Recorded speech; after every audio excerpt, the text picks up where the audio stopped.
Deadly Omen brings with it a complete rework to the ballistic shield mechanics in Siege, giving the operators themselves more features to play with, while also giving their opposition more resources to fight back. This is in an attempt to make the overall gameplay of shields much more satisfying to play both as and against. From what I've played of it on the test server, it seems to be like a pretty good change overall, but it does raise the question of whether these changes are considered to be buffs or nerfs to the characters that they're affecting. In today's video, we're going to try and find the answer to that by looking at each shield that's being affected by these changes on a case-by-case basis and determining whether it's an overall positive change for the character or an overall nerf. But of course, first we have to cover what this shield rework actually contains. Arguably the biggest feature coming is that all of the attacking shields can now sprint with their shield up just like how Blitz can in the current build of the game. This ability, however, does come at a cost, that being that the characters can now no longer hip-fire their pistols from behind the shield, and can only shoot once aiming down sights. This does have some positive sides though. Now they can all reload from behind the cover of the shield, not exposing any part of them like they did prior. This is a similar case with the secondary gadgets, since now none of the characters will expose their heads while throwing or detonating them. These characters will now also no longer need to turn their shield to look around, since the new free look mechanic allows them to turn their heads whilst keeping their shield forward.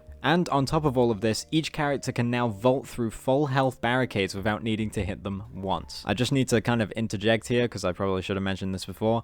It should be noted that nothing I just listed applies to Clash or Monty while their shields are extended. That's not such a big deal for Monty, because he can obviously unextend his shield while keeping it out in front of him. But, yeah, we'll talk about how Clash is affected by this rework a little bit later. Now, those are some pretty strong features to be added to all of these shields, so naturally Ubi had to nerf them in a couple places too. The first of which being the melee mechanic, which now does 65 damage instead of just straight up injuring someone with one shot, and also the melee will kind of knock people back in the similar fashion to an Oryx Dash. Ubisoft also introduced a counter mechanic called Suppressive Fire, which is activated by firing a bunch of shots at the front of the shield, and in return it means that the operator will lose some of their visibility and their ability to sprint until the effect subsides, which is a pretty strong counter if you ask me. Now let's get into how each character is individually affected by this, and the most obvious place to start is with Montagne Fuze. I would consider this to be an overwhelming buff for these characters, since they previously never had the ability to sprint with their shields up. This wasn't such a big deal for Monty, since he could kind of full extend and take map control that way, but Fuze would have to crouch walk around the entire map just to keep his shield in front of him. I don't really think the melee nerf is such a big deal either, since Monty, like I said, is usually fully extended and so he couldn't melee anyway, and you'd have to have been very, very lucky to get within melee range with Fuze before this rework. Overall, I'm pretty confident in saying that this is an overwhelming buff for these guys. Things, however, do get a little interesting when it comes to Blitz. He already had the ability to sprint with his shield up, and so he gains nothing in that department. Since Blitz is the fastest and most aggressive of the three attacking shields, I do think the ability to slam through barricades is a bigger buff to him than it is the other two, which is great. But on the flip side, I do think the addition of the suppressive fire mechanic is the biggest hit to him, as opposed to the other two. Blitz is known for causing panic and flushing people out by full sprinting towards them, but now after a few shots to the front of his shield, he will lose the ability to close that gap as effectively. For that reason, I'd consider this to be a pretty decent nerf on Blitz's part. However, the changes to the reload and the secondary gadget animations are nice and do help soften the blow of this change. So overall, that's two buffs and a nerf. Monty can now get around a little bit quicker, Fuze is now actually usable with his shield, and Blitz is taking a bit of a hit to his aggression, but overall is receiving enough quality of life changes to where I think it balances out pretty nice. But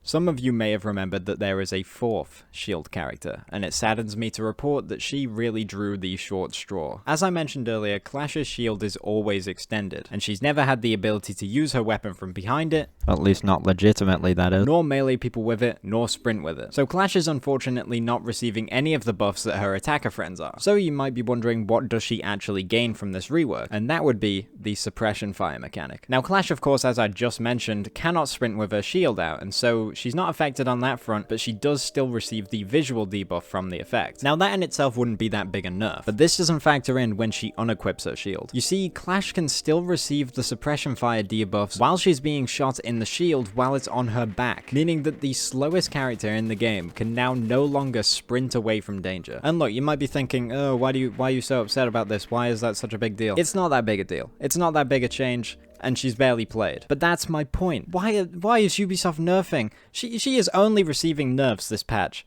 and she is the worst character in the game. She is off the charts bad on every single chart that they release every single season. And so it just has me wondering a little bit why she is even included in this Shield rework, because she was already shit, and she just, I mean, she doesn't even get the free look mechanic, because the button that you press to use the free look mechanic on the other characters uses her electricity. She gains nothing from this rework. I don't even know why she's included in it. I don't know why she's in the patch notes for it. I don't know why they didn't just absolve her from this, because she doesn't have a traditional shield like the other characters. She is the only shield operator to be added post-launch to this game. She's also the only British operator to be added post-launch to this game, and so I have a soft spot for her, and unfortunately she sucks, and she's gonna suck a little bit more after this season. But that is all of the shield characters covered. I believe it's a buff to Fuze and Monty, a nerf to Blitz, and then a kick in the bollocks to Clash. You fuckwit! Now, of course, I could be wrong about some of this. I haven't had that much time to play all of these characters on the test server, so we're just gonna have to wait and see when the update actually drops next week. If you found yourself enjoying this video, then please do consider subscribing and liking the video and sharing it with your friends. It would really help me out. Thanks for all the support on the last video. It was my first video in a year. I really appreciate that. But yeah, I will see you all in the next one.